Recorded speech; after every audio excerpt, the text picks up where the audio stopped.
et je vais accueillir une autre personne. Elle vient d'arriver, on a senti tout l'engagement dans ses actions. À un autre niveau, on a passé pratiquement une dizaine de ministres. Elle est la deuxième à nous assurer, à donner cette intention, l'intention de coordonner tout le secteur. Je n'ai pas beaucoup de mots pour elle, mais je sais qu'elle est totalement engagée, elle est humble et elle est motivée pour travailler avec tout le monde et motivée pour donner des résultats. Je vous demande d'applaudir Madame la ministre Stéphanie Auguste.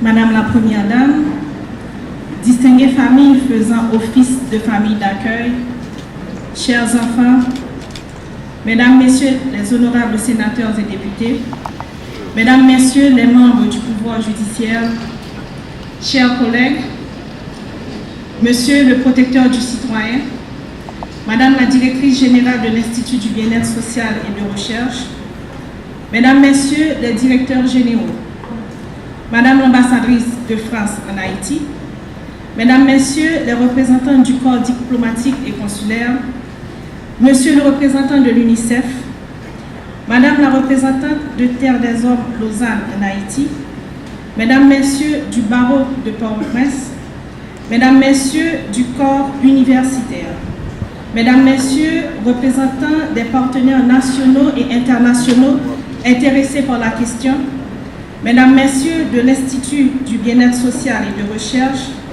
Mesdames, Messieurs de la presse, parlée, écrite, télévisée, Mesdames, Messieurs, à vos rangs, grades et qualités, distingués invités, Madame, Monsieur, à l'occasion du Jour international des droits de l'enfant, ce 20 novembre 2017, il plaît au ministère des Affaires sociales et du Travail de prendre la parole pour exprimer une profonde affection envers tous les enfants d'Haïti et du monde entier, surtout en faveur de ceux-là qui souffrent et qui survivent dans une grande vulnérabilité.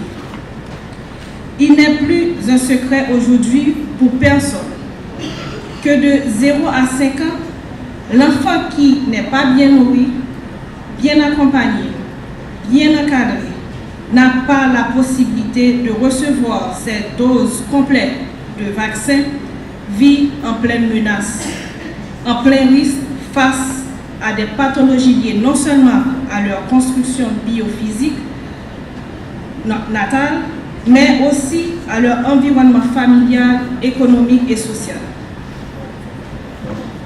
Et de surcroît, quand l'enfant, en naissant, en grandissant, ne bénéficie pas des affections doucereuses de sa mère et ou de son père, sa situation et sa condition sont encore plus pénibles.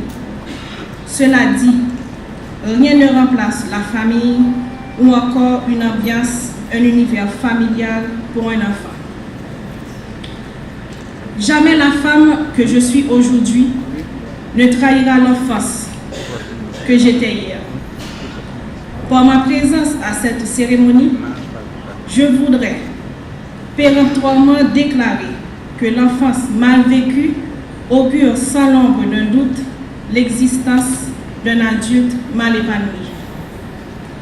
Ce n'est pas sans raison que l'IBERS, l'Institut du bien-être social et de recherche, place cette journée sous le signe de l'accréditation des familles d'accueil. La problématique de la séparation familiale et du placement des enfants sont des sujets de haute importance pour comprendre la réalité de milliers d'enfants en danger aujourd'hui en Haïti. Depuis des décennies, La réponse la plus fréquemment apportée à cette situation a été l'accueil de ces enfants dans des crèches, des orphelinats. Sans nier la contribution, protéger, nourrir et éduquer que ces structures ont apporté, il est impératif aujourd'hui de prendre la direction de la restitution du droit à une famille, comme le proclame la lettre F de la CDE, Convention des droits de l'enfant. F comme dans famille. Chaque enfant a droit à une famille.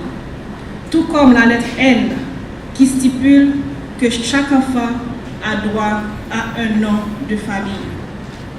Il n'existe pas de meilleur endroit pour l'évolution d'un enfant que la famille. Idéalement, tout enfant doit vivre dans sa famille. Les fonctions de parents sont naturellement attendues de toute personne qui contribue à élever un enfant.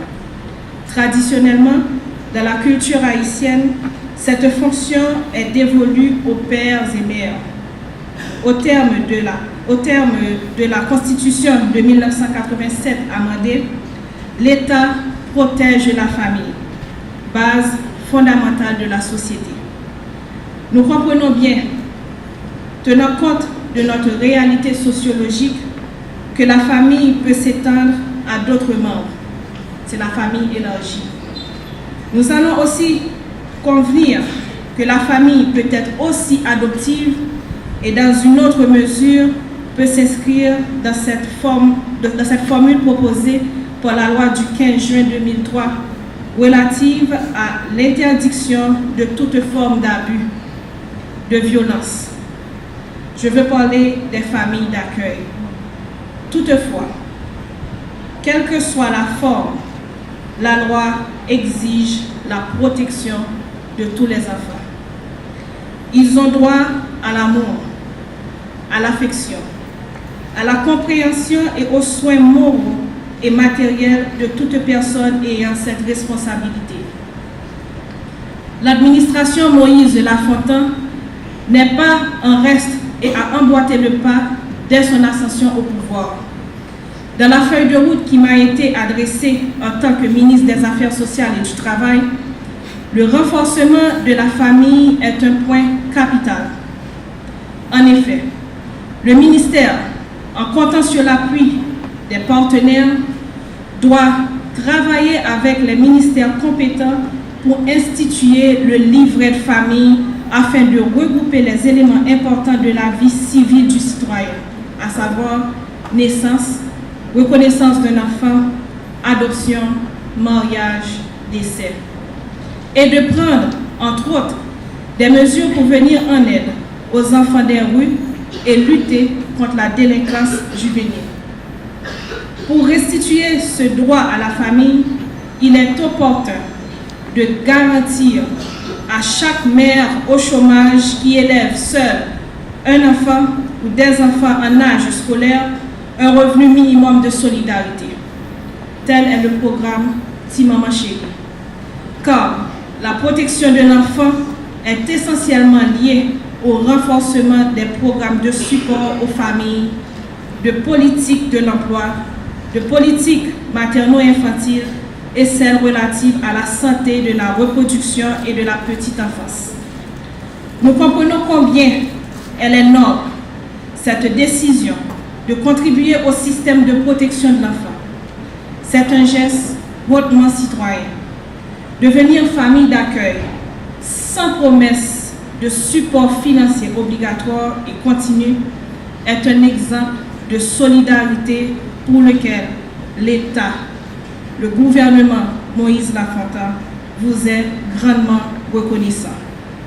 Ainsi, Madame, Monsieur, le ministère des Affaires sociales et du Travail réitère son engagement envers les institutions comme l'IBERS, l'UNICEF et nos divers partenaires à continuer infatigablement, inlassablement, d'œuvrer en faveur des enfants haïtiens et haïtiennes qui méritent de vivre dans un environnement, un univers fait pour leur âge et aussi pour leur volonté et aspiration d'enfant.